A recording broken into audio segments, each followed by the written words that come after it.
নমস্কার। আজ বানাবো বাসন্তী পোলাও, তাও আবার বাসমতি রাইসের।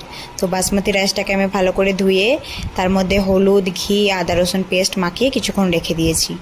এরপর অন্যদিকে আমি একটু কাজু আর কিশমিশ ভেজে নিয়েছি। সেই তেলেতেই আমি একটু গরম মশলা দিয়ে আমি বাসমতি রাইসটাকে ভালো করে ভেজে নেবো। ওপর থেকে একটু নুন আর একটু মিষ্টি দিয়ে দিলাম। এরপরে এইরকম যখন ছেড়ে যাবে, রঙটা চেঞ্জ হয়ে যাবে চালের, সেই মধ্যে আমি গরম জল দেবো। জলের মাপটা হলো যত কাপ চাল নেবেন তার ডবল জলটা হবে। তো এটাকে আমি এরপর কিছুক্ষণ ঢাকা দিয়ে অনেকক্ষণ ফুটাবো। ফুটানো হয়ে গেলে যখন দেখবো ভাতটা প্রায় 70% হয়ে গেছে, তখন ওপর থেকে কাজু কিশমিশ আর একটু আমি বেরেস্তা দিয়ে দিয়েছিলাম ফ্লেভারের জন্য। খুব ভালো লাগে বেরেস্তাটা। যখন ভাতটা একদম হয়ে যাবে, ওপর থেকে আমি দিয়ে দেবো ঘি। গরম গরম বাসন্তী পোলাও সার্ভ করে নিন। সেটা আলুর দম, চিকেন কষা হোক বা পনির চিলি। আমি পনির চিলির সঙ্গে সার্ভ করেছিলাম। পনির চিলি রেসিপি আমার ইউটিউব চ্যানেলে আছে, দরকার হলে দেখে নেবেন।